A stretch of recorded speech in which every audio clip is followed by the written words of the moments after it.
క్రైస్త lord చేరి వచ్చిన మీకు అందరికీ యేసుక్రీస్తు నామములో శుభాలు తెలియజేయుచున్నాను. ఈ దినము కొరకు ఏర్పాటు చేయబడిన లేఖన భాగము యోహాను సువార్త 2వ అధ్యాయము 11వ వచనం. గలిలయలోని కానాలో యేసు ఈ మొదటి సూచక క్రియను చేసి తన మహిమను బయలుపరిచెను. అందువలన ఆయన శిష్యులు ఆయన యందు విశ్వాసం ఉంచిరి. దేవునికి స్తోత్రం. హల్లెలూయా. మన ప్రభువును రక్షకుడైనటువంటి యేసుక్రీస్తు నామములో ఈ కార్యక్రమాన్ని వీక్షిస్తున్నటువంటి ఆత్మీయ బంధువులైన మీ అందరికీ, ఆత్మీయ సహోదరి సహోదరులకి, తండ్రులకి, అంకులకి, ఆంటీలకి, అక్కలకి, చెల్లెలకి, తమ్ముళ్ళకి, అన్నలకి ప్రత్యేకమైన వందనాలు తెలియజేస్తున్నాను. ఇది యెహోవా ఏర్పాటు చేసిన దినము, ఇందులో ఉత్సహించి సంతోషించదము. ప్రతి దినము దేవుడు ఏర్పాటు చేసిన దినమే. మన శక్తి చేతనో బలము చేతనో ఆరోగ్యము చేతనో మనము పొడిగించుకొని మనం సృష్టించుకున్నటువంటి మనం ప్రవేశించిన దినం కాదు ఇది. This is the day that the lord has made. దేవుడు మన కొరకు సిద్ధపరిచినట్టు దినం. ఇది యెహోవా దినం. ఇది శుభవర్తమానము కలిగినట్టు దినం. ఇది రక్షణ దినం. దేవునికి స్తోత్రం. హల్లెలూయా. ఈ దినమంతా మీకు చక్కగా ఉండాలని, మేలు జరగాలని, దైవికమైన కృపలను మీరు అనుభవించాలని కోరుకుంటున్నాను. దేవునికి స్తోత్రం. హల్లెలూయా. నిన్నటి ఎపిసోడ్లో మనం కొన్ని ప్రారంభాల గురించి ఆలోచించాం, కొన్ని బిగినింగ్స్ గురించి ఆలోచించాం. యేసు యొక్క అద్భుతాల యొక్క ఆరంభం, కానాలో జరిగినటువంటి ఆరంభం, గలిలయలోని యేసు యొక్క అద్భుతాలకు ఆరంభమని 4వ అధ్యాయంలో చివరి వచనంలో గలిలయలో యేసు ప్రభు చేసిన 2వ సూచక్రియ గురించి ప్రస్తావించబడింది.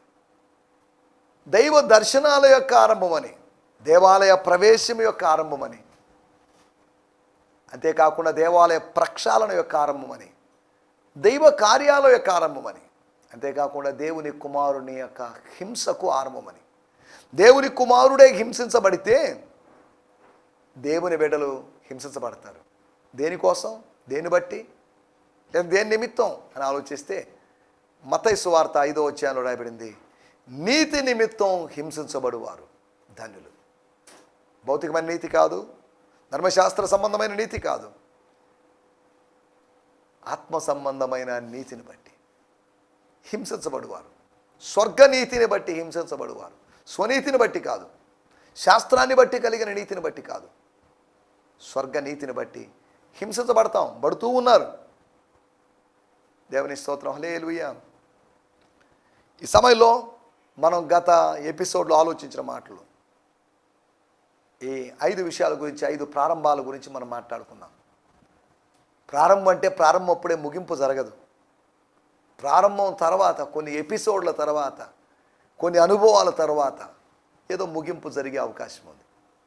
దేవుని స్తోత్రం. ఈ సమయంలో మనం ధ్యానానికి వెళ్దాం, దేవుని వాక్యాన్ని ధ్యానించుకుందాం. మన ధ్యానం నిమిత్తమై యోహాను సువార్త 2వ అధ్యాయము 11వ వచనం. గత ఎపిసోడ్లో కూడా ఇదే వచనాన్ని మనం ధ్యానించుకున్నాం. యోహాను సువార్త 2వ అధ్యాయము 11వ వచనం. గలిలయలోని కానాలో యేసు ఈ మొదటి సూచక క్రియను చేసి తన మహిమను బయలుపరచెను. తనకున్న మహిమను, తాను పొంది ఉన్న మహిమను సమయం వచ్చినప్పుడు, నా సమయం ఇంకా రాలేదు, నా మహిమను బయలుపరచాల్సినటువంటి సమయం ఇంకా రాలేదు, నేను అద్భుత కార్యములు చేసేటువంటి సమయం ఇంకా రాలేదు, నేను సూచక్రియలు చేసే సమయం ఇంకా రాలేదు అన్నటువంటి అనుభవంలో ఉన్నటువంటి ప్రభు ఇప్పుడు అద్భుతం జరిగించాడు. తన మహిమను బయలుపరిచేటువంటి సమయం, తన్ను పంపిన వాని మహిమ అది. It was a glory of the Lord or the father who has sent him. ఆయన్ను పంపించినటువంటి వాని యొక్క మహిమ. నీ మహిమను నువ్వు నాకు ఇచ్చావు అని యోహాను సువార్త 17వ అధ్యాయంలో యేసు ప్రభు చేసిన ప్రార్థనలో, తండ్రి అయిన దేవునికి చేసిన ప్రార్థనలో మాటను మనం గమనించగలం. యేసునందు చదవండి 11వ వచనంలో, అందువలన ఆయన శిష్యులు, అనగా దేవుని కుమారుడైన యేసుక్రీస్తు ద్వారా తండ్రి అయిన దేవుని యొక్క మహిమ ప్రదర్శితం కావడం వలన, ప్రదర్శన జరగడం వలన ఏం జరిగింది అంటే, అందువలన by that work, by that incident, అనగా నీళ్లు ద్రాక్షారసంగా మార్చబడడం వలన, ద్రాక్షారసం అంటే మహిమనే కాదు, నీళ్లు మారిపోయినాయి, ద్రాక్షారసంగా మారింది, అద్భుతం జరిగింది. ఎవరు ఊహించనటువంటి అద్భుతం. ఒకళ్ళు ఏ గంటకో 2 గంటలకో బయట ఎక్కడి నుంచో ద్రాక్షారసం తీసుకొచ్చే అవకాశం ఉంది, భౌతికమైన ప్రయత్నాల ద్వారా. భౌతికమైన ప్రయత్నాల ద్వారా కాదు, కానీ భగవంతుని దగ్గర నుంచి జరిగినటువంటి కార్యం ఇది. భౌతికమైన ప్రయత్నాల ద్వారా కూడా కార్యాలు జరుగుతాయి, కానీ భౌతికమైన కార్యాలకి ఆత్మ సంబంధమైన కార్యాలకి తేడా ఉంది. భౌతికమైన కార్యాలు పెద్ద తృప్తిని ఇవ్వకపోవచ్చు, కానీ ఆత్మ సంబంధమైన కార్యాలు తృప్తిని, ఆనందాన్ని, సంతోషాన్ని, ఆరాధన అనుభవాన్ని మనకిస్తాయి. దేవుని స్తోత్రం, హల్లెలూయా. మనం చదువుకున్న అందువలన ఆయన శిష్యులు ఆయన యందు విశ్వాసం ఉంచిరి. వాళ్ళకు ఒక కాన్ఫిడెన్స్ ఏర్పడింది.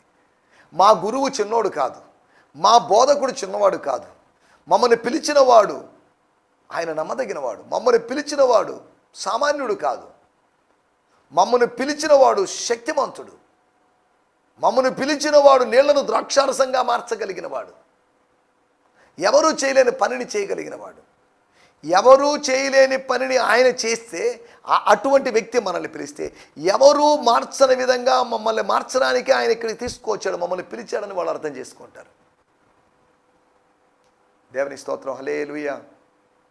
సమయంలో మనం ఇక్కడ ఆలోచిస్తున్న విషయాల్లోకి వచ్చేద్దాం.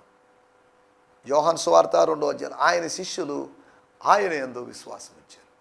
ఆయన యందు, they believed in him or into him. ఆయనలోకి అనగా ఆయనలో ఉండదగిన విధంగా విశ్వసించినట్లు. ఆయనను విశ్వసించిరి అనే మాట ఓకే, కానీ ఆయనలోనికి విశ్వసించారు. దేవుని స్తోత్రం, హల్లెలూయా. లేదంటే లోనికి ప్రవేశించున్నట్లుగా విశ్వసించారని. ఆయన లోనికి ప్రవేశించడం ఏంటి అని మళ్ళీ మనకు అనుమానం వచ్చే అవకాశం. కొంచెం జాగ్రత్తగా ఆలోచిద్దాం. దే బిలీవ్డ్ ఇన్ హిమ్ అని కాదు, ఇన్ టు హిమ్. ఇంతకుముందు కూడా నేను చదివినప్పుడు ఆ తేడాలు చెప్పుకుంటూ వచ్చాను నేను. ఆయన శిష్యులు ఆయన విశ్వసించారు. They believed. మనం కొద్దిగా ఆలోచిద్దాం. మొట్టమొదటి విషయాన్ని మనం ఆలోచిస్తే మన టైటిల్ వేరు విశ్వాసాలు, డిఫరెంట్ కైండ్స్ ఆఫ్ ఫెయిత్. అనగా విశ్వాసం ఒకటే అని ఎఫెసీ పత్రిక 4వ అధ్యాయంలో ఉంది కదా, కానీ మళ్ళీ వేరు విశ్వాసాలు ఏంటి? అల్ప విశ్వాసం ఉంది, అధిక విశ్వాసం ఉంది, అవిశ్వాసం కూడా ఉంది. గమనించండి, విశ్వాసం ఒకటే, బిబ్లికల్ ఫెయిత్ ఒకటే, దేవుడు మనలో ఇచ్చిన విశ్వాసం ఒకటే. విశ్వాస పరిమాణం చొప్పున మనం విశ్వాసాన్ని పొందుకుంటున్నాం. విశ్వాస పరిమాణం అనేటువంటి ఆ ప్రాథమిక స్థాయిని ఆధారంగా చేసుకొని మన విశ్వాసం అంచెలంచెలుగా ఎదుగుతుంది. ఆవగింజంత విశ్వాసం. ఆ విశ్వాసం ఏం చేస్తుందంటే ఆకుకూరలు అయితే కూర మొక్కలన్నింటిలో పెద్ద మొక్కలాగా మారే విధంగా అటువంటి గ్రోత్లోకి నడిపిస్తుంది. అనగా గుప్తంగా ఉన్నది, ఎక్కడో ఒక మూల ఉన్నది, గుర్తించబడకుండా ఉన్నది గుర్తించగలిగే విధంగా, గుర్తించబడినదగిన విధంగా మారుతుంది. ఒక గింజ చెట్టుగా మారుతుంది, మొక్కగా మారుతుంది. నీళ్లు ద్రాక్షారసమైనవి. అలాగే గింజే, ఆవగింజగలాగా ఉండిపోవడం లేదు. ఆవగింజ అంటే మస్టర్డ్ సీడ్ ఫెయిత్ అంటే ఆవగింజ ఒక మొక్కలాగా మారుతుంది. గింజగా ఉండడం వల్ల ప్రయోజనం లేదు. గింజ అనేకమైనటువంటి గింజలను తెచ్చేటువంటి మొక్కలాగా మారుతుంది. చూడండి, ఒక్క గింజ 100,000 గింజలను తీసుకొచ్చింది. మళ్ళీ ఆ 1000 గింజలు వేసాం, మళ్ళీ కోట్ల గింజలను తెస్తుంది. ఇది ఏమిటంటే నిరంతరము జరిగేటువంటి, ఇలా జరుగుతుంది. దాన్ని తీసుకుంటాం, వినియోగించుకుంటారు, పక్షులు తింటాయి, లేదంటే మనుషులు వాటిని వాడుకుంటారు, లేదా పాడైపోతాయి. ఇలా రకరకాల అనుభవాలు ఉన్నాయి. ఎందుకు చెప్తున్నా అంటే ఆవగింజను గురించి ప్రభువు చెప్పాడు. ఇక్కడ మనం ఆవగింజలోకి మనం వెళ్ళలేదు. నేను ఎందుకు చెప్పానంటే బేసిక్గా ఉన్న ఫెయిత్ అది ఎక్స్పాండ్ కావాలి, అది గ్రో కావాలి. ఒక స్మాల్ ఫెయిత్, ఒక సింపుల్ ఫెయిత్, లేకపోతే ఒక సరళమైన విశ్వాసం ఒక బలమైన విశ్వాసంగా మారాలి, సమృద్ధి అయిన విశ్వాసంగా మారాలి. వేరు విశ్వాసాల గురించి మనం ఆలోచించబోతున్నాం. నెంబర్ 1, మొట్టమొదటి విషయం యోహాను సువార్త 2వ అధ్యాయము 3వ వచనము. అక్కడ రాయబడిన మాట, ద్రాక్షారసము అయిపోయినప్పుడు, when the wine was over, అయిపోయినప్పుడు ఏం జరిగిందంటే ఒక స్త్రీ, లేకపోతే యేసు ప్రభు తల్లి లేదా మరియ, ఆమె చెప్తున్నట్టు మాట, వారికి ద్రాక్షారసము లేదు. There is no wine for them. వారు ఇంకా తాగాలనుకుంటున్నారు, కానీ వాళ్ళకి లేదు. అనగా ఇంకా తృప్తి చెందలేదు వాళ్ళు. ఈ లోకపు ద్రాక్షారసము, ఈ లోకపు నీళ్లు మనకు తృప్తినివ్వలేవు. ఈ లోకపు ధనం మనకు తృప్తినివ్వలేదు. మరీ చెప్పడంలో ఉద్దేశం, మాకింకా కొద్దిగా పోయండి, 1 more టైం, కొద్దిగా అది ఉంటే తీసుకోండి, వైన్ ఉంటే తీసుకోండి, 1 పాత్రగా తీసుకోండి, 2 పాత్రలు తీసుకోండి, వీ నీడ్ మోర్.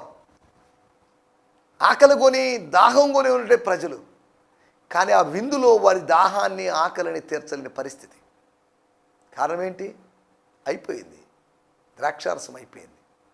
మనం ఇక్కడ జాగ్రత్తగా ఆలోచించాలి. వేరువేరు విశ్వాసాలు, అది యేసుతో ఎందుకు చెప్పింది?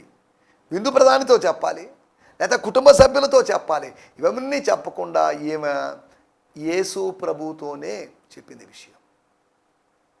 దేవుని స్తోత్రం. అనగా ఆమె యేసు చేసే కార్యాలను నిరీక్షిస్తుంది. ఇది ఒక సందర్భం, ఈ కొరత అనేది ఒక సందర్భం, యేసు ప్రభు కార్యం చేయడానికని భావించిందేమో. ఆమెకు యేసు ఇలా చెప్తాడని తెలియదు. యేసు తండ్రి సమయం అని, నా సమయం ఇంకా రాలేదంటారని ఏమాత్రం ఊహించుండదు. కానీ ఆమె ఊహించింది మాత్రం ఈయన ద్వారా, కుమారుని ద్వారా, దైవాంశ సంభూతుడులాగా ఉన్న కుమారుని ద్వారా, అలనాడు దేవదూతులు దివ్యంగా ప్రకటించినటువంటి, లేదంటే గొర్రెల కాపురులు వచ్చి గొప్పగా చెప్పినటువంటి, లేదు అంటే సుమియోను చెప్పినటువంటి, ఇన్ని విధాలుగా వేరువేరు వ్యక్తులు ఈయన గురించి చెప్పారే.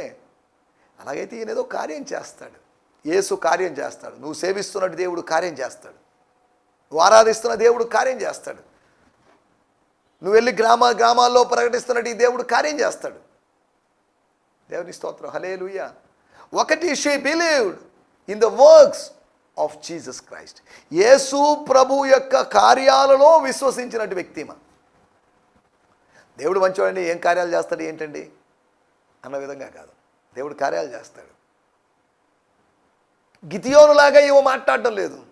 ద్రాక్షారసం అయిపోయినప్పుడు ఎప్పుడైనా అద్భుతం జరిగే అవకాశం ఉంది, అప్పుడెప్పుడో జరిగింది పూర్వకాలంలో, కానీ ఇప్పుడు జరిగే అవకాశం ఉందా?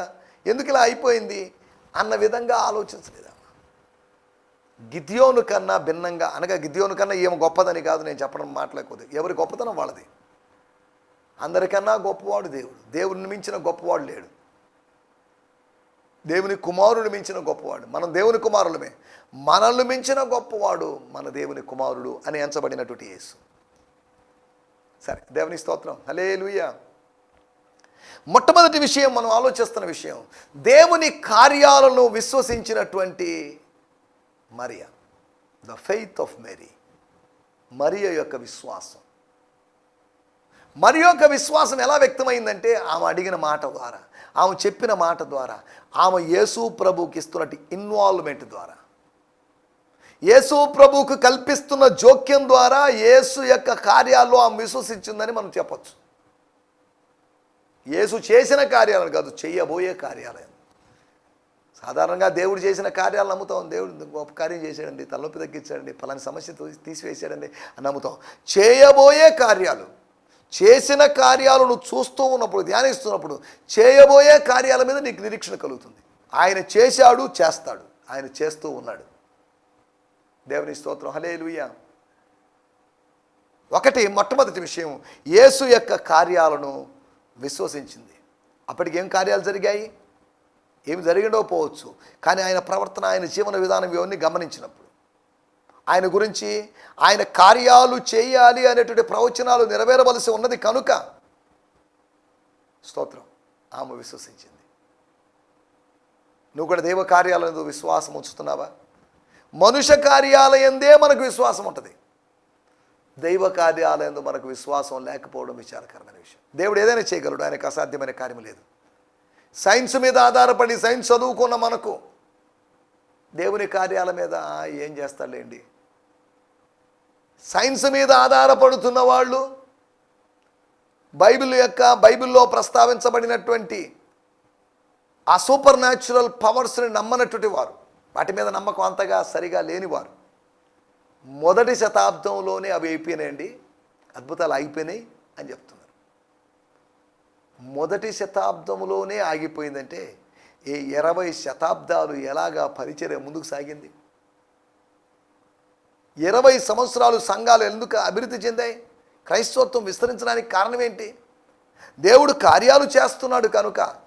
ఇదే ప్లస్ పాయింట్ క్రైస్తవత్వానికి. మనం విశ్వసిస్తున్న దేవుడు మన కొరకు గొప్ప కార్యాలు చేస్తున్నాడు. అన్ని జనులకైతే వారి దేవుళ్ళు వాళ్ళ కోసం ఎటువంటి కార్యాలు చేయడం లేదు, చేయడు.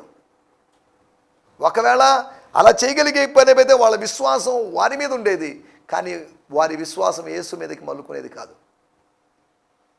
మనం ఆలోచిస్తున్న మొట్టమొదటి విషయం మరి యొక్క విశ్వాసము యేసు యొక్క కార్యాలందు. రెండో విషయాన్ని నేను మీకు జ్ఞాపకం చేస్తాను. ఇదే మనం చదువుకునే మూలవాక్యంలోనే, అనగా 2వ అధ్యాయం 11వ వచనంలో రాయబడింది, వారు ఆయన యందు విశ్వాసం వచ్చింది, ఆయనలో విశ్వాసం వచ్చింది. అంటే దాని అర్థం ఆయన యొక్క వ్యక్తిత్వంలో విశ్వాసం ఉంచారు. They believed in his personality or they believed in his glory. బయలుపరచబడినటువంటి ఆ మహిమ, బయలుపరచబడినటువంటి ఆ యేసు యొక్క గొప్పతనం. The glory of God or glory of Jesus was revealed. అంటే దాని అర్థం ఏంటంటే the greatness of God was manifested there. అనగా యేసు యొక్క గొప్పతనం అక్కడ వెల్లడి అయింది. సారీ అండి, నేను చేయలేనండి అంటే యేసు యొక్క గొప్పతనం గురించి మాట్లాడిండే వాళ్ళు కాదు, అక్కడ ప్రస్తావన వచ్చిండేది కాదు. గొప్పతనం, గ్లోరీ, ఘనత అని సామెతల గ్రంథంలో రాయబడిన మాటకి ఇంగ్లీష్లో గ్లోరీ అని రాయబడింది. దేవుని క్షమించుట రాజులకు ఘనత. It is glory to forgive the transgression. Glory అని రాయబడింది. మహిమ. సరే, ఘనతకు మహిమకు తేడా ఉంది, దాన్ని మనం ఇప్పుడు ఆలోచించడం లేదు, దాంట్లోకి వెళ్ళలేదు. జనరల్గా ఇవన్నీ పర్యాయ పదాలుగా ఘనత మహిమ అనే విషయాలు ఉన్నాయనే సంగతి మనం జ్ఞాపకం చేసుకోవాలి. దేవునికి స్తోత్రం, హల్లెలూయా. రెండో విషయం, ఆయన మహిమలోను ఆయన వ్యక్తిత్వంలోను విశ్వాసం ఉంచినటువంటి శిష్యులు. The disciples not only believed in the personality or and the power of Jesus Christ, they believe in the power of Jesus. ఆయన యొక్క శక్తిలో, లేకపోతే ఆయన యొక్క సామర్థ్యములో, ఆయన మానవాతీత శక్తిలో నమ్మకం లేదు అని నేను అనలేదు, ఉంది. ఒకటి, మనం వేరు విశ్వాసాల గురించి మనం ఆలోచిస్తున్నప్పుడు నెంబర్ 1 మనం ఆలోచించింది ఆయన యొక్క కార్యాల్లో విశ్వాసం. రెండవది ఆయన యొక్క వ్యక్తిత్వంలో, లేకపోతే ఆయన మహిమలో విశ్వాసం. దేవుని స్తోత్రం. ఈ మాటలు చెప్పినప్పుడు ఒక మాట నేను మీకు జ్ఞాపకం చేస్తాను.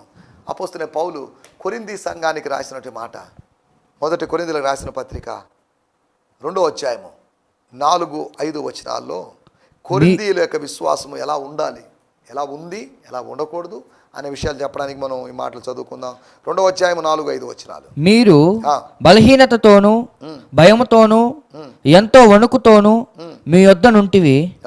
మీ విశ్వాసము మనుషుల జ్ఞానమును, మీ విశ్వాసము మనుషుల యొక్క జ్ఞానాన్ని, తెలివితేటల్ని ఆధారము చేసుకొనక, లేకపోతే వాళ్ళ యొక్క వేదాంతాన్ని, ఫిలాసఫీని, తత్వాన్ని ఆధారం చేసుకోకుండా దేవుని శక్తిని ఆధారము చేసుకొని ఉండవలెనని నేను మాట్లాడునను సువార్త ప్రకటించున్నాను. దేవుని స్తోత్రం. మీ యొక్క విశ్వాసము మనుషుల యొక్క జ్ఞానాన్ని ఆధారంగా చేసుకున్నాడు. For God intended that your faith not be established on man's wisdom. ఏ మనిషి యొక్క జ్ఞానం మీద మీ విశ్వాసం ఆధారపడి ఉండకూడదు. లేకపోతే వాళ్ళకంత జ్ఞానం ఉందండి, ఇంత జ్ఞానం ఉందని వాళ్ళ జ్ఞానాల మీద ఆధారపడకూడదు. మనిషి జ్ఞానం వ్యర్థమే, దైవ జ్ఞానం మాత్రమే నిలుస్తుంది. తర్వాత రాయబడిన మాట, but by trusting in his all mighty power.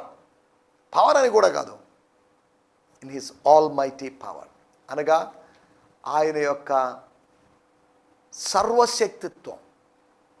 అనగా స్థానిక శక్తిత్వం కాదు, సార్వత్రికమైనటువంటి, ఇట్స్ అ మోర్ పవర్. అన్ని శక్తులను లొంగదీసుకొని అణగదీసి లేకపోతే మెడవంచగలిగినటువంటి శక్తి.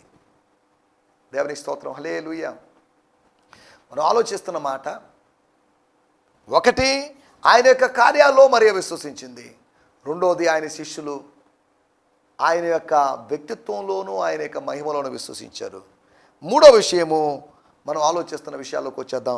యోహాను సువార్త 2వ అధ్యాయము 22వ వచనం. యోహాను సువార్త 2వ అధ్యాయం 22వ వచనం. ఆయన మృతులలో నుండి లేచిన తరువాత ఆయన మృతుల్లో నుంచి లేచిన తరువాత ఆయన ఈ మాట చెప్పినని ఆయన శిష్యులు జ్ఞాపకము చేసుకొని ఆయన శిష్యులకి జ్ఞాపకం వచ్చింది, గుర్తొచ్చింది. లేఖనమును యేసు చెప్పిన మాటను నమ్మిరి. లేఖనములను కాదు, లేఖనమును, ఆ పర్టికులర్ లేఖనమును, ఆ నిర్దిష్టమైన లేఖనమును, యేసు మాటను నమ్మారు. While Jesus was at the Passover feast, the number of his followers began to grow, and many gave their allegiance to him because of all the miracle signs they had seen him in doing. 2:22లో రాయబడింది, the disciples remembered his prophecy after Jesus rose from the dead. అనగా శిష్యులంట ఆయన యొక్క ప్రవచనాన్ని విశ్వసించారట. Believed both the scriptures and Jesus, what Jesus had said. రెండింటిని నమ్మారు, లేఖనాన్ని నమ్మారు, యేసు యొక్క మాటను నమ్మారు. దేవుని స్తోత్రం, హల్లెలూయా.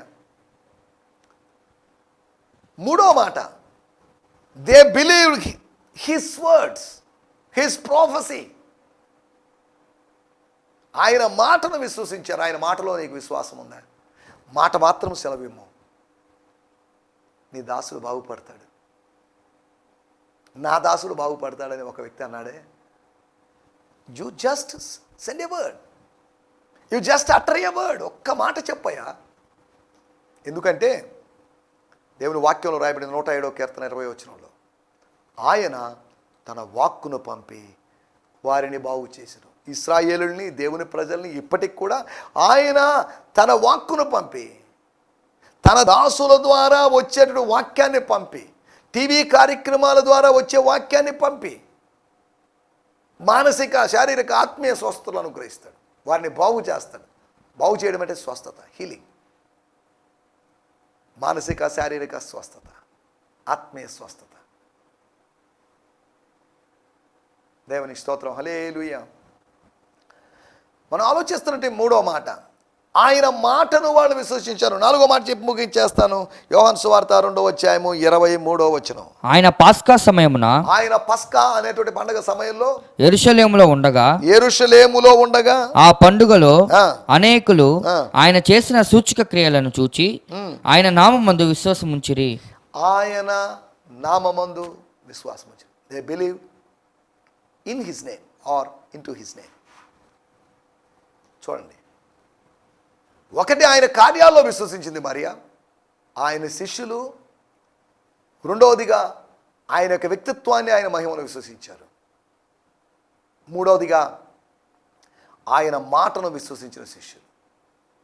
నాలుగవదిగా అనేక మంది ప్రజలు ఆయన నామాన్ని విశ్వసించారు. They believe his name. యేసు అనే నామాన్ని, యేసు అనేటువంటి ప్రవచనాత్మకమైన నామాన్ని, యేసు అనేటువంటి శ్రేష్టమైన నామాన్ని. ఏ నామాన్ని విశ్వసించడం ఏంటి? ఎందరైతే ఆయన అంగీకరిస్తారో, ఆయన నామాన్ని అంగీకరిస్తారో, ఎందరైతే విశ్వసిస్తారో, ఆయన నామాన్ని స్వీకరిస్తారు, రిసీవ్ చేసుకుంటారు, త్రోసివేయకుండా ఉంటారు. ఆయన నామాన్ని అంగీకరించాలి అంటే, ఆయన నామంలో విశ్వసించాలి అంటే, విశ్వసించడం అంటే అంగీకరించడం, సేవించడం, భుజించడం, తాగడం, తినడం. అనగా మనం ఆలోచిస్తే యోహాను సువార్త 17వ అధ్యాయము 26వ వచనములో యేసు ప్రభు చేసిన ప్రార్థనలో చివరి మాట మనం చూస్తున్నాం. అక్కడ ఏమంటున్నాడంటే, నేను ఈ శిష్యులకి, నా ముందున్నట్టు ఈ శిష్యులకి, లేకపోతే నా 12 మంది శిష్యులకి నేను నీ నామాన్ని బయలుపరిచాను. I revealed my name to them అని. ఇంకేమంటున్నాడు? ఆయన చెప్పినట్టు మాట ఇంకనూ బయలుపరుస్తాను. I have revealed to them who you are. నువ్వు ఏమై ఉన్నావో అది నేను వాళ్ళకి బయలుపరిచాను. And I will continue to make you even more real to them. దేవుని స్తోత్రం, హల్లెలూయా. అనగా మన తర్జుమాల్లో, అరామిక్లో అయితే నువ్వు ఏమై ఉన్నావో నేను దాన్ని బయలుపరిచాను. ఇంగ్లీష్లో రాయబడింది, వారికి నీ నామాన్ని తెలియజేశాను, ప్రత్యక్షపరిచాను, ఇంకనూ బయలుపరుస్తాను. అనగా నేను ఎందుకు ఈ మాట చెప్పానంటే, యేసు యొక్క నామ ప్రత్యక్షత వారి ఆత్మలో కలిగింది కాబట్టి, యేసు ఎవరో తెలిసింది కాబట్టి వారు ఆయన విశ్వసించారు. ఆయన ఎవరో తెలియకపోతే ఆయన్ని మనం ఎలా విశ్వసించగలం? ఒక అధికారి ఎవరో తెలుసుకుని ఆయన్ని విశ్వసిస్తాం, ఒక వైద్యుడు ఎవరో తెలుసుకుని ఆయన్ని విశ్వసిస్తాం, ఒక మందు ఏంటో మనం తెలుసుకొని దాన్ని విశ్వసిస్తాం. అలాగైతే మనం యేసును ఏమని విశ్వసిస్తున్నాం? ఆయన నామం, ఆయనకు ఒక నామం ఉంది. నామం వ్యక్తిత్వాన్ని తెలియజేస్తుంది. మన యొక్క వ్యక్తిత్వం, మన పర్సనాలిటీని తెలియజేస్తుంది. అనేకులు పస్కా పండగకు వచ్చిన వాళ్ళు యెహోవా దేవుని యొక్క ఎక్స్టెన్షన్ ఈయన, ఆయన యొక్క కొనసాగింపు, ఆయన యొక్క పొడిగింపు ఈయన. ఈయన ఇంకో దేవుడు, చిన్న దేవుడు లాగా ఉన్నట్టున్నాడు, ఆయన పెద్ద దేవుడు, ఈయన చిన్న దేవుడు అని కాదు వాళ్ళు విశ్వసించింది. ఆయన్ను విశ్వసించారు. మీరు దేవుని యందు విశ్వాసం ఉంచుతున్నారు, నా యందును విశ్వాసం ఉంచండి అని యోహాను సువార్త 14 యేసు ప్రభు ఒక సందర్భంలో అన్నాడు. ఈ సందర్భంలో దేవుని యందు విశ్వాసం ఉంచిన వారే, యెహోవా దేవుని యందు విశ్వాసం ఉంచిన వారే యేసునందు కూడా విశ్వాసం ఉంచిన సందర్భాన్ని చూస్తున్నాం. దేవుని స్తోత్రం. నా మాటలు ముగించేస్తున్నాను. 4 విషయాలు మీకు జ్ఞాపకం చేస్తాను. వేరు విశ్వాసాలు, 4 డిఫరెంట్ కైండ్స్ ఆఫ్ ఫెయిత్. ఒకటి ఆయన కార్యాల్లో విశ్వాసం, రెండోది ఆయనలోని, ఆయన వ్యక్తిత్వంలోని, ఆయన మహిమలోని విశ్వాసం, మూడోది ఆయన మాటలో విశ్వాసం, నాలుగోది ఆయన యొక్క నామములో విశ్వాసం. విశ్వసించావా? ఎంతసేపటికి ఆయన తలకాయ నొప్పి తగ్గించడం, కీళ్ళ నొప్పులు తగ్గించడం, కాళ్ళ నొప్పులు తగ్గించడం, దాన్ని మాత్రమే నమ్ముతున్నావా? దేన్ని నమ్ముతున్నావు? దయచేసి తలలోంచండి, కళ్ళు మూసుకోండి, చిన్న ప్రార్థన చేసుకోండి. పరిశుద్ధుడమైన మా దేవా, మీరు మాకు వినిపించిన సత్యముల కొరకే మీకు వందనాలు. 4 వేరు విశ్వాసాల గురించి మీరు మాకు తెలియజేశారు ప్రభువా. మరి అలాగా మీ కార్యాలు మేము విశ్వసించాలని, జరగబోతాయని, జరిగినవి పునరావృతం కావాలని కాదు కానీ జరగబోతాయని. అంతేకాకుండా నీ యొక్క వ్యక్తిత్వాన్ని, నీ యొక్క మహిమను విశ్వసించినాడు మీ శిష్యుల్లాగా. అంతేకాకుండా ప్రభువా, నీ యొక్క నామాన్ని విశ్వసించిన వాళ్ళు ఉన్నారు. వారిని బట్టి మీకు వందనం చేస్తున్నాం.